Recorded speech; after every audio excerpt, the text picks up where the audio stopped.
کسی طوائف کے گھر ایک بچی پیدا ہوئی، بہت ہی زیادہ خوبصورت اور نہایت ہی حسین تھی، اور ایک غریب گھرانے میں ایک بچہ پیدا ہوا۔ طوائف جس نے بچی جنی وہ بھی فوت ہو گئی، اور وہ غریب گھرانہ جہاں پہ وہ نیک انسان رہتا تھا اس کے ہاں ایک بیٹا پیدا ہوا، اس کے والدین بھی فوت ہو گئے۔ چنانچہ طوائف نے اور اس نوجوان نے یتیمی کی زندگی بسر کی، اس کا کوئی والی وارث نہیں تھا۔ وہ اسی طرح مسجد کے امام صاحب کے پاس چلا گیا، امام صاحب نے ہی اس کی پرورش کی، رات کو وہ مسجد میں ہی ٹھہرتا اور دن کو وہ اپنے گھر جو کہ اس کے والدین کا گھر تھا وہاں چلا جاتا۔ اسی طرح وقت گزرتا گیا، اس طوائف کی پرورش وہ طوائفیں کر رہی تھیں جو کہ اس کی ماں کی ملازمہ تھیں۔ وقت گزرتا چلا گیا، وہ طوائف بھی جوان ہو گئی، وہ لڑکا بھی جوان ہوا۔ اب طوائف کے حسن کے چرچے ہر طرف پھیل گئے، کیونکہ وہ تھی ہی اتنی خوبصورت کہ ہر کوئی اس پہ فدا تھا۔ ایک دن طوائف بیٹھی اپنی ملازموں سے کہا کہ تم نے دیکھا پورا شہر مجھ پہ فرفتہ ہے، ہر کوئی میری ایک جھلک دیکھنے کے لیے ہزاروں کروڑوں دینار لٹا رہا ہے۔ اس پر اس کی ایک ملازمہ بولی، اس نے کہا ایک نوجوان ہے جو آپ کی طرف آنکھ اٹھا کر بھی نہیں دیکھتا۔ اس پر وہ بہت حیران ہوئی۔ طوائف نے پوچھا وہ آدمی کون ہے اور کہاں ہے جو میری طرف ایک آنکھ اٹھا کر بھی نہیں دیکھتا؟ بھلا مجھ جیسی خوبصورت و حسین و جمیل عورت جسے دیکھنے کے لیے لوگ ہزاروں کروڑوں دینار لٹا رہے ہیں، وہ کون ہے جس کو مفت میں بھی میرا دیدار ہو اور وہ میرا دیدار نہ کرے؟ یہ تو ہو ہی نہیں سکتا۔ اس پر اس لڑکی نے اس نوجوان کے بارے میں اسے بتایا، اور اس خادمہ نے بتایا کہ وہ فلاں نوجوان ہے، مسجد جاتا ہے یہیں سے گزر کر، لیکن اس نے کبھی آنکھ اٹھا کر کسی عورت کی طرف نہیں دیکھا۔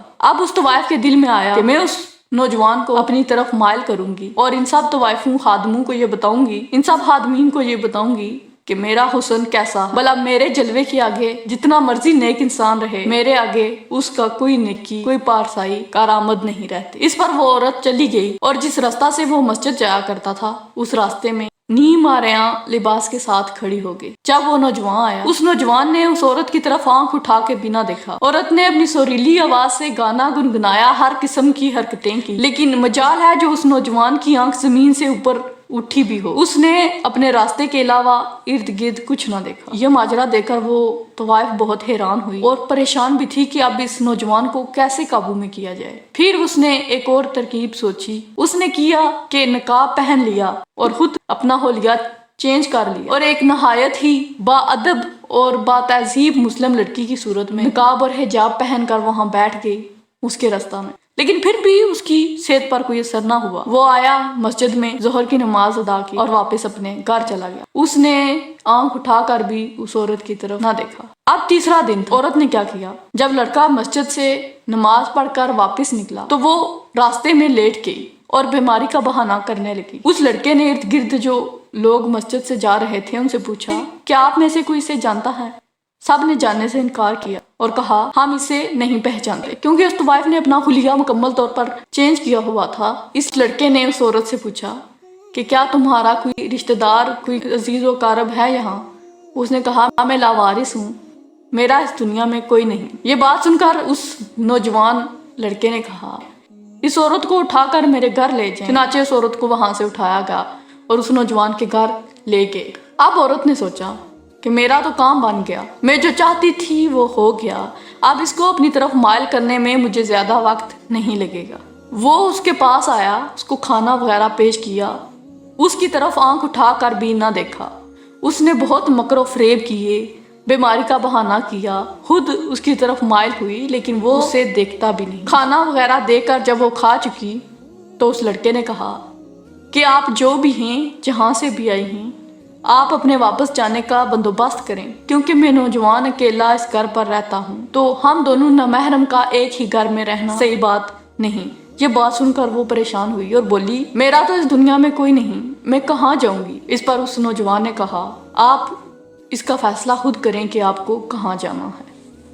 پھر وہ نوجوان امام مسجد کے پاس گیا جنہوں نے اس کی پرورش کی تھی، ان کے ساتھ یہ سارا ماجرا بیان کیا۔ امام مسجد نے کہا بیٹا تم نوجوان ہو، ابھی تک تمہاری شادی بھی نہیں ہوئی، شادی تو ظاہر سی بات ہے، تم نے ایک نہ ایک دن کسی نہ کسی سے تو کرنی ہے، تو کیوں نہ تمہاری شادی اسی کے ساتھ کروا دی جائے۔ ایک تو اس لاچار بے بس لڑکی کا بھلا ہو جائے گا، اور دوسرا یہ کہ تمہیں بھی بیوی مل جائے گی۔ لڑکے نے کہا جیسا آپ کا حکم۔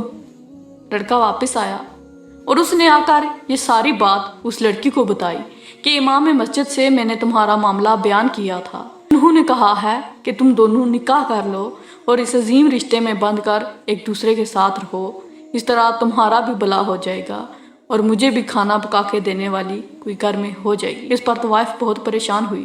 نکاح جیسے پاک رشتے میں بندھنا اس کا مقصد نہیں تھا، اس کا مقصد بدکاری تھا۔ وہ پریشان ہوئی۔ اس نے کہا مجھے آج رات سوچنے کا وقت دیجیے، کل میں آپ کو جواب دوں گی۔ رات اس طوائف نے سوچا، میرا مقصد اس نوجوان کو بدکاری کی طرف مائل کرنا تھا، جس میں بالکل مکمل طور پر ناکام رہی، لیکن نکاح کو کون سا میں اپنے دل سے قبول کروں گی، نکاح ہی کر لیتی ہوں۔ میرا مقصد تو آج بھی وہی ہے، بدکاری، اگرچہ اس کا مقصد نیک ہو، لیکن میں اپنے مقصد کو پورا کرے بغیر یہاں سے نہیں جاؤں گی۔ چنانچہ صبح اٹھی اور اس نوجوان سے کہا میں اس نکاح کے لیے راضی ہوں۔ اس طرح اس نے امام مسجد کو بلایا اور محلے کے باقی آدمیوں کو، وہ سب اس کے نکاح میں شامل ہوئے۔ سب نے مبارکباد دی اور اس لڑکے کی بہت تعریفیں کی کہ ایک بے سہارا اور لاچار لڑکی سے نکاح کر کے اس نے اپنا مسلمان ہونے کا فرض نبھایا۔ وہ لڑکی اس کے ساتھ کچھ دن رہی۔ جب طوائف کا اس سے دل بھر گیا تو وہ اس سے جان چھڑانے کے طریقے آزمانے لگی۔ جب اس نے دیکھا کہ اب کوئی بھی طریقہ نہیں، اس نے اس سے بہت لڑائی کی، جھگڑا کیا، کیونکہ اس کا دل وہاں نہیں لگ رہا تھا۔ وہ روز بر رنگ برنگ کے آنے والے آدمی، لیکن یہاں پر کوئی ایسا سین نہیں تھا۔ اسے بہت پریشانی ہوئی۔ اس نے اپنی ملازمہ کو بلایا اور اس سے سارا ماجرا سنایا۔ اس سے کہا کہ اس شخص نے مجھ سے نکاح کر لیا ہے اور اب میں یہاں نہیں رہنا چاہتی۔ ملازمہ نے کہا وہ تو آپ کو بالکل بھی طلاق نہیں دے گا، کیونکہ وہ جانتا ہے کہ آپ ایک لاچار اور مظلوم لڑکی ہو، تو اس طرح وہ آپ کو کبھی بھی طلاق نہیں دے گا۔ اس پر اس طوائف نے کہا کیوں نہ میں اس کا ہی قتل کر دوں، اس طرح وہ بھی قتل ہو جائے گا اور میرا رستہ بھی صاف ہو جائے گا۔ چنانچہ ملازمہ سے کہا کہ تم مجھے زہر لا دو، میں اس شخص کو قتل کر دیتی ہوں، اس طرح میرا راستہ بھی صاف ہو جائے گا اور میرا کام بھی آسان ہو جائے گا اور میرا جو مقصد تھا وہ بھی پورا ہو جائے گا۔ ملازمہ گئی، وہ زہر لے آئی۔ اس طرح اس عورت نے شام کو جو کھانا بنایا اس میں زہر ملا دیا۔ اس نوجوان نے جب شام کو کھانا کھایا اور رات کو بستر پر سویا تو آدھی رات کو اس کو تکلیف ہو گئی۔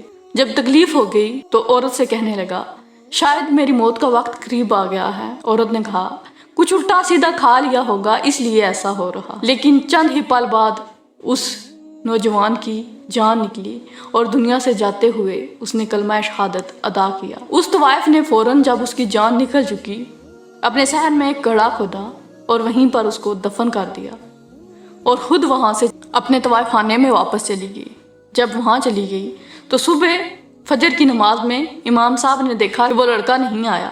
وہ بہت پریشان ہوئے اور محلے کے آدمیوں سے کہا کہ آج وہ بچہ مسجد میں کیوں نہیں آیا۔ محلے کے آدمیوں نے کہا امام صاحب اس کی نئی شادی ہوئی ہے، ہو سکتا ہے وہ کہیں سیر کے لیے گیا ہو اس لیے نہیں آیا۔ امام صاحب نے کہا کبھی ایسا ہوا نہیں کہ وہ مسجد میں نماز کے لیے نہ آئے۔ پھر امام صاحب خیر پریشان کے عالم میں ہی تھے لیکن انہوں نے نماز پڑھی۔ اس کے بعد ظہر کا وقت ہوا، ظہر کے وقت بھی وہ مسجد میں نہ آیا۔ اسی طرح شام کا وقت بھی ہو گیا، امام صاحب خود گئے، دروازہ ناک کیا لیکن کسی نے دروازہ نہ کھولا۔ پھر واپس وہ اپنے گھر آئے اور اپنی بیوی سے سارا ماجرا بیان کیا۔ بیوی نے کہا آپ اس سے زیادہ پیار کرتے ہیں اسی لیے آپ کو اس کی فکر ہو رہی ہے، ورنہ وہ نوجوان تو بالکل ٹھیک ہوگا انشاءاللہ۔ اللہ کے فضل و کرم سے اتنے نیک شخص کو کبھی بھی کچھ نہیں ہو سکتا۔ پھر جب امام صاحب سوئے تو رات کو ان کے خواب میں آیا، کہ خواب میں وہی لڑکا آیا اور بہت رو رہا ہے، کپڑے خون سے لت پت ہیں اور وہ بہت ہی زیادہ رو رہا ہے۔ امام صاحب نے اس سے کہا بیٹا تجھے کیا ہوا ہے؟ اس نے کہا امام صاحب آ کر میرے صحن کو کھود دیں اور مجھے یہاں سے نکالیں۔ امام صاحب گھبرا کے فوراً صبح سارے محلے کے آدمیوں کو لے کر اس کے گھر گئے اور انہوں نے صحن کی کھدائی کی۔ سب یہ دیکھ کر حیران ہو گئے کہ وہ لڑکا وہیں پر بغیر کفن دفن کے، اس کا چہرہ بالکل نور کی طرح روشن تھا، بہت ہی خوبصورت۔ امام صاحب بہت روئے کیونکہ انہوں نے اس لڑکی کی پرورش کی تھی۔ اب امام صاحب واپس اس کو دفن کر کے جب آئے تو اس عورت کو ڈھونڈنا شروع کیا لیکن وہ عورت نہ ملی۔ دوسرے رات خواب میں انہوں نے وہ خواب دیکھا اور انہیں خواب میں اشارہ ملا کہ وہ عورت طوائف ہے اور جو ساتھ والا طوائف خانہ ہے وہیں پہ رہتی ہے اور وہ بیس بدل کر اس طرح آئی۔ امام صاحب اس کے گھر گئے، باہر سے آوازیں لگائیں کیونکہ امام صاحب اس غلیظ دہلیز کو پار نہیں کرنا چاہتے تھے۔ پھر اندر سے ایک خادمہ باہر آئی، وہی خادمہ جس نے اس عورت کو زہر لا کر دیا۔ امام صاحب سے کہا امام صاحب آپ کس لیے آئے ہیں؟